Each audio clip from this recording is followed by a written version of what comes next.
Assalamualaikum warahmatullahi wabarakatuh. Kami dari Magister Manajemen Pembangunan Daerah Institut Pertanian Bogor, saya Ilvia Restuutami, dan juga Saudara Rijal Setiawan akan memaparkan tugas kami dari mata kuliah Pajak dan Investasi Daerah terkait dengan pajak barang dan jasa tertentu atau PBJT, makanan dan atau minuman di Jalan X Kota Y.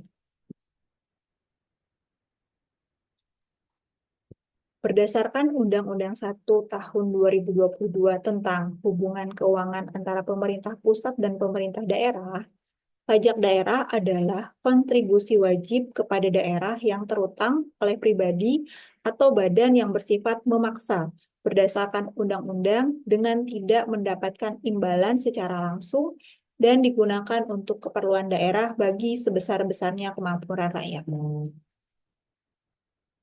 Jenis-jenis pajak daerah berdasarkan Peraturan Daerah Kota Y Nomor 1 Tahun 2024 terdiri dari pajak bumi dan bangunan perdesaan dan perkotaan atau PBBP2, bea perolehan hak atas tanah dan bangunan BPHTB, pajak barang dan jasa tertentu atau PBJT atas makanan dan atau minuman, tenaga listrik, jasa perhotelan, jasa parkir, jasa kesenian dan juga hiburan.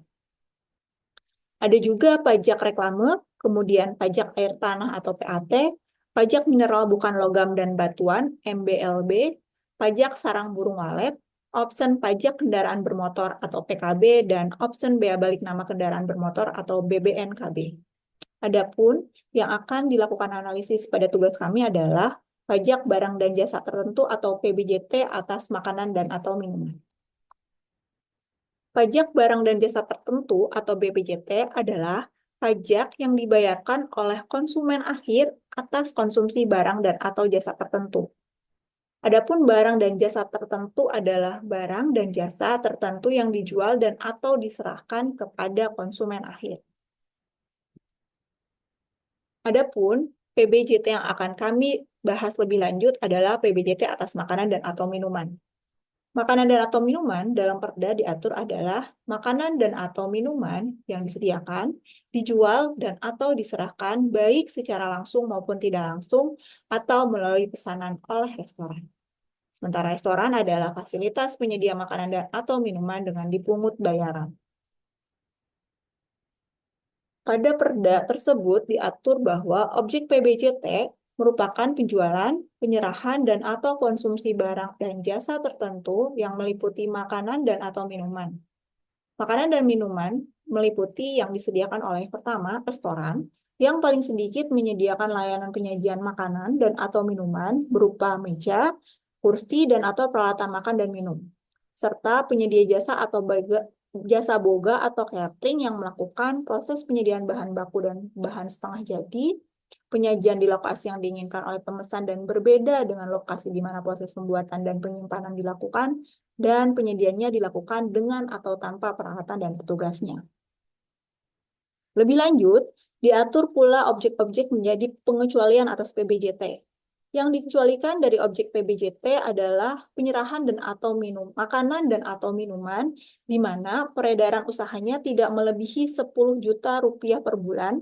Kemudian, objek PBJT yang dikecualikan adalah yang dilakukan oleh toko swalayan dan sejenisnya, tidak semata-mata menjual makanan dan atau minuman saja, dilakukan oleh pabrik makanan dan atau minuman, atau disediakan oleh penyedia fasilitas yang kegiatan usaha utamanya menyediakan pelayanan jasa menunggu pesawat atau launch pada bandar udara. Jadi, objek-objek ini dikecualikan dari objek PBJT. Adapun dasar pengenaan PBJT makanan dan atau minuman tersebut adalah jumlah pembayaran yang diterima oleh penyedia makanan dan atau minuman untuk PBJT atas makanan dan atau minuman. Apabila pembayaran sebagaimana dimaksud di atas menggunakan voucher atau bentuk lain yang sejenis yang memuat nilai rupiah atau mata uang lain, maka dasar pengenaan PBJT ditetapkan sebesar nilai rupiah atau mata uang lainnya tersebut. Jadi, apabila pembayaran yang menggunakan voucher, maka menggunakan nilai rupiah atau mata uang lain atas voucher tersebut. Tarif PBJT makanan dan minuman yang digunakan dalam asumsi tugas ini adalah sebesar 10%. Namun terdapat perbedaan pengenaan pajak pada restoran lokal dan internasional, di mana pajak restoran internasional sudah termasuk di dalam harga pembelian ke konsumen akhir, sedangkan pajak restoran lokal nanti akan dikenakan setelah harga yang diberikan kepada pengguna akhir. Dari hasil penelusuran yang kami lakukan, diketahui bahwa berdasarkan satudata.kotaye.go.id, jumlah rumah makan dan restoran di kota Y ini cukup mengalami peningkatan dari tahun ke tahun. Dari data tersebut dapat dilihat dari tahun 2019 yang hanya terdapat 144 rumah makan dan restoran di kota Y, naik hampir 8 kali lipat di 2023, di mana di tahun 2023 terdapat sebanyak 886 restoran di kota Y. Hal ini dapat disimpulkan bahwa kota ini merupakan kota yang cukup berkembang dan memiliki jumlah rumah makan dan restoran yang cukup banyak sehingga potensi pajak PBJT-nya cukup tinggi. Selanjutnya, penjelasan terkait hasil survei mandiri kami mengenai data restoran dan juga rumah makan di Jalan X Kota Y akan disampaikan oleh Saudara Rijal. Silakan. Baik, terima kasih Ibu Elvia. Untuk selanjutnya saya akan menjelaskan terkait data dan perincian cara perhitungan potensi pajak untuk restoran. Dari survei mandiri kami berdua di Jalan X Kota Y, kami mendapatkan ada total 3 restoran internasional pada jalan tersebut. Lalu untuk rumah makan dan restoran lokal sebanyak 46 rumah makan dan restoran. Sehingga total restoran dan rumah makan di Jalan X Kota Y yaitu ada sejumlah 49 restoran. Next. Berikutnya, rumus menghitung pajak PBJT makanan dan atau minuman. Seperti tadi terdapat pada peraturan perundang-undangan, rumus untuk pajak restoran yaitu DPP atau dasar pengenaan pajak dikali tarif pajak restoran yang tadi diasumsikan sebesar 10%. Lalu asumsi-asumsi dalam perhitungan potensi pajak kali ini yang pertama terkait dengan jumlah restoran lokal dan restoran internasional yang telah dihitung. Setelah itu, restoran internasional seperti yang sudah dijelaskan, dia include pajaknya di dalam harga yang diterima oleh konsumen. Lalu asumsi yang ketiga, jumlah kursi pada restoran yang kami kunjungi dan jumlah pengunjung dalam satu hari pada low season dan peak season. Kami juga mengasumsikan untuk perhitungannya di weekend dan di weekday. Selain low season, peak season, kita bagi lagi perhitungannya di weekend dan weekday. Selanjutnya, asumsi kami, transaksi rata-rata yang dikeluarkan tiap pembelian, itu sudah kami masukkan ke dalam perhitungan di Excel. Dan yang terakhir, jalan yang kami pilih yaitu jalan strategis yang berada di Kota Y dengan panjang 2,8 km. Jalan strategis ini dikarenakan di jalan tersebut terdapat 2 universitas yang sangat ramai. Salah satunya adalah Universitas Nasional. Terdapat perkantoran dan juga rumah pemukiman yang padat penduduk. Next.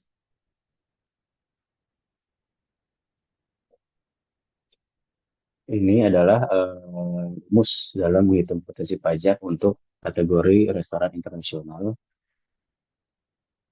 Kita bisa melihat rumus untuk omset per jam, per hari, per bulan, dan DPP. Pada restoran internasional, kita mencari dasar pengenaan pajak dengan rumus 100 per 110 dikali omset per bulan. Sehingga kita bisa mendapatkan potensi pajak per bulan dengan DPP dikali 10%. Lalu potensi pajak per tahunnya, DPP per bulan tinggal kita kali 12 bulan. Selanjutnya untuk rumus menghitung potensi pajak restoran lokal. Next. Untuk rumus perhitungan pajak restoran lokal, sama seperti tadi, restoran internasional hanya saja untuk perhitungan DPP-nya kita sudah langsung mendapatkannya dari harga langsung DPP per bulan dikali 10%, sehingga potensi pajak per tahunnya yaitu DPP per bulan dikali 12 bulan. Selanjutnya, ini adalah rekapannya ya. Saya akan mencoba menjelaskan secara rinci bagaimana cara perhitungan pajak untuk restoran internasional, lokal, dan rekap keseluruhannya. Kita beralih ke data Excel. Di sini kami sudah mengumpulkan jumlah restoran internasional sebanyak 3 dan restoran lokal sebanyak 46. Jadi total 49 restoran. Dengan perhitungan yang pertama akan saya paparkan terkait perhitungan restoran internasional. Kita membagi ke 4 bagian besar untuk perhitungannya, yaitu kita bagi menjadi low season di weekday, itu biasanya Senin sampai hari Jumat, 5 hari ya. Ini kita bisa lihat 5 hari. Lalu low season di weekend itu sebanyak 2 hari atau Sabtu Minggu. Dan kita bagi juga di peak season weekday dan peak season weekend. Ini kenapa kita bagi menjadi low season dan peak season, karena asumsi kami untuk low season itu dia seperti jam-jam yang agak sepi pembeli, sedangkan untuk yang peak season biasanya untuk restoran itu di jam-jam menjelang makan siang, makan malam itu ada perbedaan jumlah pembeli. Untuk itu supaya hasil yang kita dapatkan mendekati real, kita mengasumsikan dibagi menjadi 4 kriteria tersebut. Saya coba menjelaskan lebih rinci. Misal untuk resto internasional A, rata-rata pembeli per jam saat low season di weekday hanya ada 5 orang pembeli per jam. Sehingga kita akan mendapatkan omset low season per jamnya itu 275.000. Tinggal kita kalikan dengan harga yang biasanya dilakukan transaksi oleh 1 orang pembeli. Itu dikalikan 5 orang, kita dapatkan 275.000. Lalu untuk resto A ini, lama low seasonnya asumsinya adalah 10 jam. Sehingga kita mendapatkan omset low season per harinya di 13,7 juta. Jumlah hari weekday yaitu Senin sampai Jumat 5 hari, kita kalikan di dalam 1 bulan. Kita kali 4, 5 kali 4 yaitu 20 hari dalam 1 bulan. Sama seperti perhitungan sebelumnya, low season weekend juga kita ambil dengan rumus-rumus tersebut, hanya saja lama peak seasonnya ini lebih sedikit tentunya ya. Semisal tadi lama low season 10 jam, di lama peak season hanya 3 jam. Dan saat peak season tentunya ini kita akan mendapatkan lebih banyak transaksi. Saat peak season transaksinya rata-rata pembeli per jamnya yaitu 12. Dan saat peak season di weekend transaksinya yang paling banyak. Untuk resto A itu 15, resto B 60. Ini resto B ini karena dia buka 24 jam ya, dan merupakan restoran besar, hampir kita lihat jarang sekali sepi pembeli, jadi kita ambil rata-rata pembelian per jamnya sampai 60 orang saat peak season di weekend. Kita dapatkan total omset dengan 4 kategori tadi, yaitu total omset low season weekday, total omset low season weekend, total omset peak season di weekend dan weekday selama per bulan. Dengan total seperti kita lihat pada layar. Setelah kita jumlahkan 4 kriteria tadi, kita dapatkan omset per bulan untuk 3 restoran internasional yaitu di 3,7 miliar. Karena ini resto internasional, kita harus mencari dasar pengenaan pajaknya. Maka dari omset per bulan ini, kita mencari rumusannya dengan 100 per 110 dikali dengan omset per bulan. Kita mendapatkan dari omset per bulan 3,7 M, DPP per bulannya itu 3,4 miliar. Lalu perhitungan potensi pajaknya kita kalikan 10% dari DPP, kita dapatkan 343 juta untuk potensi pajak restoran internasional selama 1 bulan. Dan potensi pajak tahunan tinggal kita kali 12 bulan, kita dapatkan 4,1 miliar untuk setahun pada restoran internasional. Begitu juga dengan perhitungan restoran lokal. Restoran lokal kita sama bagi menjadi 4 kriteria di low season weekday, low season weekend, peak season weekday, dan peak season weekend.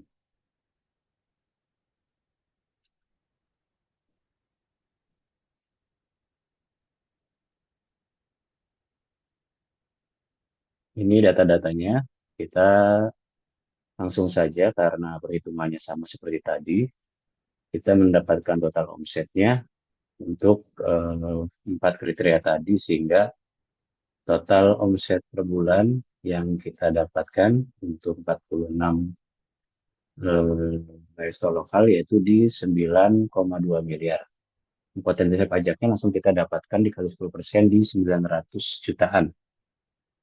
Sehingga potensi pajak tahunannya 11,1 juta untuk resto lokal di Kota Y, Jalan X.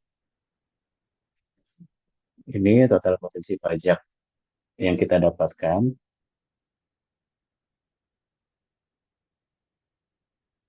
Dengan total 15,2 miliar, itu rinciannya ada di rekap. Tadi kita dapatkan restoran internasional di 4,1 miliar untuk potensi pajak tahunan, dan restoran lokal 11,1 miliar. Sehingga total dalam 1 tahun yaitu 15,2 miliar untuk perhitungan potensi pajak di Jalan X Kota Y. Dengan hasil ini kita bisa melihat bahwa untuk pajak restoran ini potensinya sangat tinggi dijadikan pendapatan pada suatu daerah, apalagi dengan data yang tadi disampaikan oleh Ibu Elvia bahwa peningkatan jumlah resto dan rumah makan itu tiap tahun meningkat. Sehingga pemerintah Kota Y harusnya bisa lebih memberikan perhatian atau atensi kepada permudah birokrasi, pembukaan resto-resto, mungkin seperti mengadakan program kuliner bulanan, gitu, atau membentuk suatu tempat dengan program-program festival segala macam yang mengundang resto dan makanan-makanan, itu mungkin akan menambah pendapatan dari si kotanya ini. Selanjutnya untuk kesimpulannya kami serahkan ke Ibu Elvia, dipersilakan.